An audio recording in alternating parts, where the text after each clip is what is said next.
압살롬이 자기를 위하여 병거와 말들을 준비하고 호위병 50명을 그 앞에 세우니라.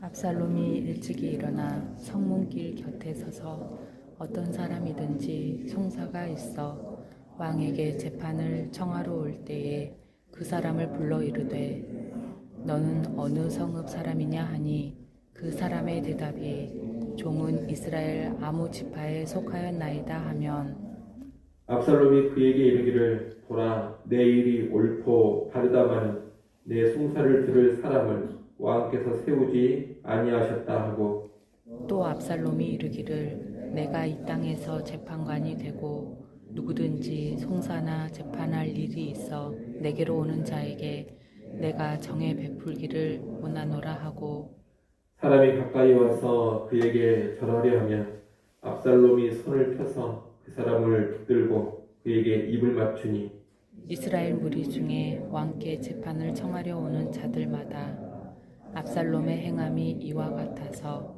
이스라엘 사람의 마음을 압살롬이 훔치니라. 4년 만에 압살롬이 왕께 아뢰되 내가 여호와께 소원한 것이 있사오니 청하건대 내가 헤브론에 가서 그 소원을 이루게 하소서.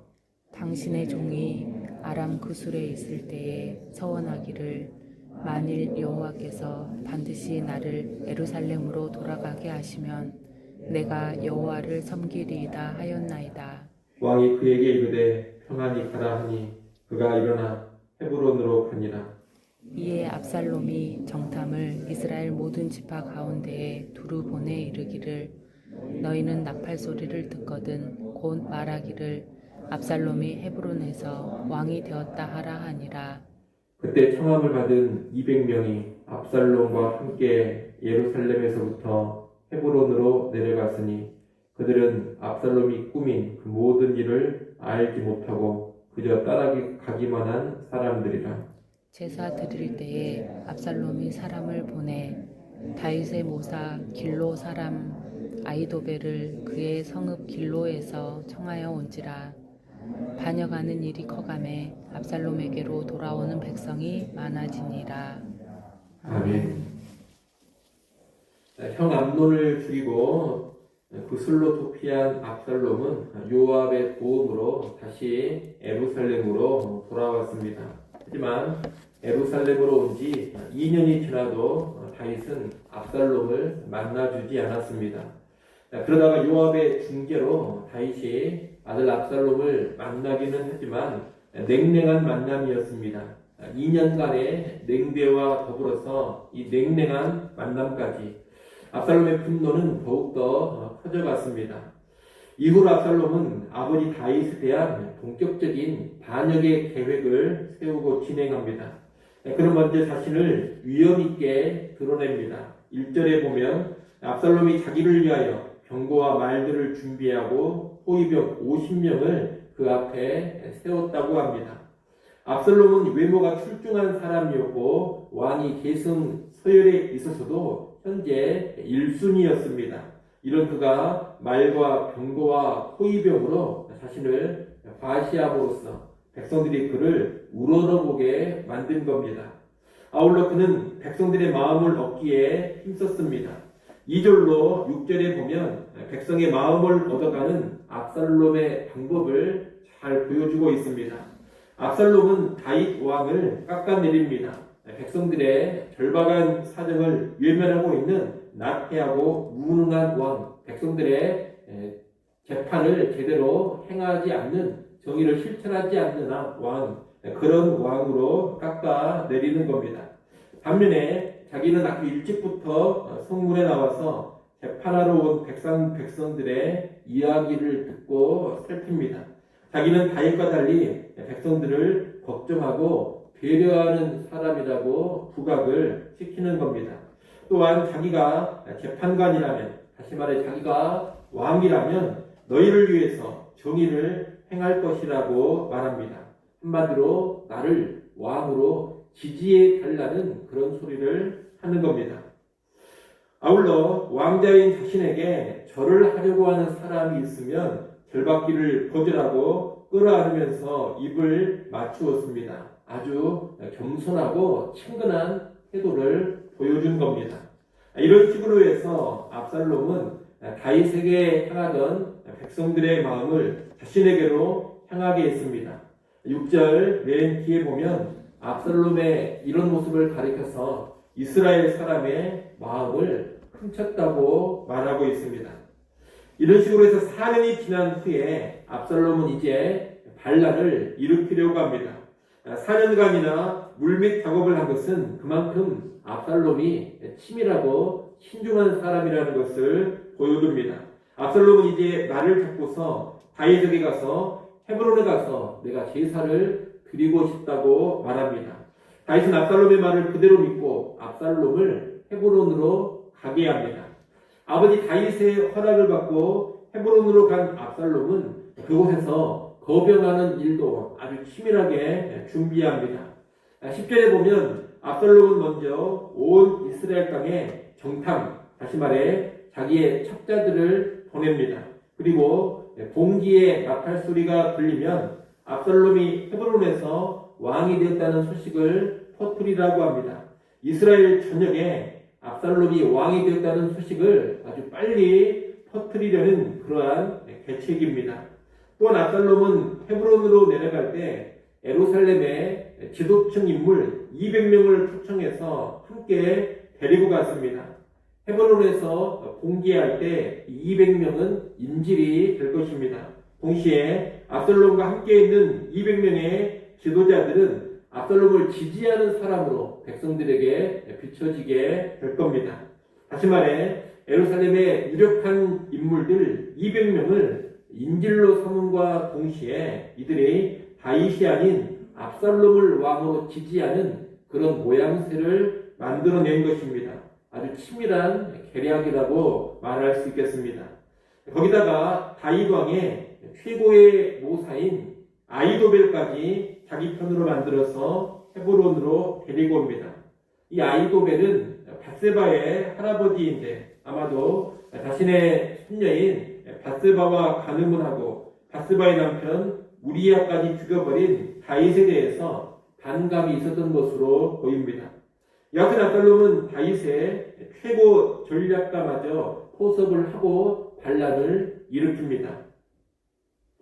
이처럼 압살롬은 4년 동안 아주 치밀한 준비를 하고 거사 당일에도 모든 것을 치밀하게 준비를 하고서 반란을 일으켰습니다. 그런 이스라엘의 민심이 급격히 압살롬에게로 기울고 압살롬을 전폭적으로 지지하게 된 겁니다.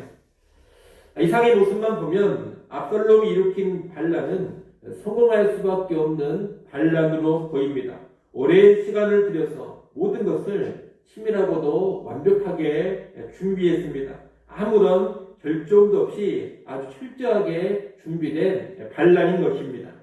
하지만 이런 치밀하고도 완벽한 계획으로 반란을 일으켰지만 이 완벽한 계획, 철저한 준비보다 더 중요한 것이 있습니다. 그것은 바로 하나님의 마음입니다. 압살롬은 모든 것을 완벽하게 준비했습니다. 부족한 점이 하나도 없는 완전한 작전을 짰습니다. 하지만 그럼에도 불구하고 결과적으로 이 압살롬은 반란에 실패하고 죽임을 당합니다. 왜 그렇습니까? 하나님의 마음을 얻지 못했기 때문입니다. 6절에 보면 압살롬은 백성의 마음을 훔쳤습니다. 빼앗았습니다. 하지만 그는 하나님의 마음을 얻지는 못했습니다. 분노와 원망으로 움직이는 압살롬, 교묘히 백성의 마음을 훔치는 압살롬, 왕이 되고 싶은 욕망을 위해 하나님의 뜻을 거스르며 거짓과 속임수로 나아가는 이 압살롬을 하나님께서 기뻐하시지 않은 것입니다. 여러분, 모든 것이 다 준비되었고 백성들의 마음이 다 압살롬을 향했다 하더라도 하나님의 마음이 압살롬에게로 향하지 않는다면 그는 성공할 수가 없습니다. 가장 중요한 것이 하나님의 마음이기 때문입니다. 압살롬은 모든 것을 다 갖추었지만 단 하나 하나님의 마음만은 얻지를 못했습니다. 그리고 이것이 그의 반란의 실패의 원인입니다. 우리 인생에 있어서도 마찬가지입니다. 우리가 가진 계략과 술수를 다 쓰고 모든 것을 치밀하고 완벽하게 준비를 하고 사람들의 마음까지 완전히 다 얻었다 하더라도 하나님의 마음에 들지 않는다면 모든 것이 다 허사가 되어버립니다. 진정한 주권자는 하나님이시기 때문입니다. 그래서 우리는 하나님의 인정을 받아야 하고 하나님의 기쁨이 되어야 합니다. 그럴 때 진정한 승리, 참된 성공이 보장되는 겁니다. 이를 알고 우리는 우리의 인생에서 인간의 계략과 술수, 인간적인 준비, 그리고 모든 방법을 다 동원해서 일을 진행하려고 하는 그런 어리석음을 버릴 수 있어야 하겠습니다. 여러분 혹시라도 원망과 분노 가운데 어떤 일을 추진하고 있지는 않습니까? 거짓과 술수로 누군가를 미혹하면서 그 마음을 빼앗고 있지는 않습니까? 인간적인 준비만 치밀하고 완벽하게 만들어가고 있지는 않습니까? 그렇다면 그 일을 멈출 수 있어야 합니다. 그 일은 결국 패망의 일이 되고 말 것이기 때문입니다. 우리는 원망과 분노, 거짓과 술수를 버리고 하나님의 뜻대로, 하나님의 방법대로 살아가야 합니다. 그리고 인간적인 준비에 앞서서 먼저 하나님을 전적으로 의지해야 합니다. 그렇게 살아갈 때 하나님 마음에 합한 사람이 되는 것이고 하나님이 허락하시는 참된 승리, 참된 성공을 누리게 될 것입니다.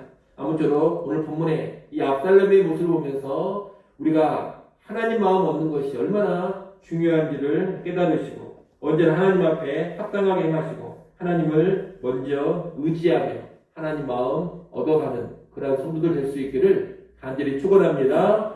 기도하겠습니다. 하나님 아버지, 압살롬이 모든 것을 완벽하게 준비했고 인간적인 측면에서 본다면 아무런 흠이 없는 철저한 준비로 나아갔지만 단 하나 하나님 마음을 얻지 못해서 실패하는 것을 보게 됩니다. 우리의 인생에 있어서도 그 무엇보다 중요한 것은 하나님의 마음을 얻는 일인 것을 꼭 깨닫게 하여 주시옵소서. 하나님을 배제하고 인간의 계획과 인간의 실수로만 나아가지 않게 하시고 하나님 없이 완벽한 인간의 계획만 추구하지 않게 하여 주시옵소서. 범사에 하나님을 의지하고 범사에 하나님을 앞세우며 나아가는 믿음의 성도들 되게 하시고 하나님 마음을 얻어서 참된 승리, 참된 성공 누려가게 하여 주시옵소서. 아버지 하나님, 이 시간도 하나님께 나와 엎드려 기도합니다. 기도하는 이 시간 우리의 모든 인생사를 다시금 하나님을 의지하는 인생사로 삼아가게 하시고 하나님을 겸손히 악망하는 성도들로 세워지게 하여 주시옵소서. 하나님의 은혜가 없으면 모든 것이 허사임을 깨닫고 전적으로 주의 은혜, 주의 긍휼 의지하는 이 기도 시간 되게 하여 주시옵소서. 하루의 처음을 기도로 시작합니다. 온종일 주님 바라보고 의지하며 살아가게 하여 주시옵소서. 예수님의 이름으로 기도드리옵나이다. 아멘.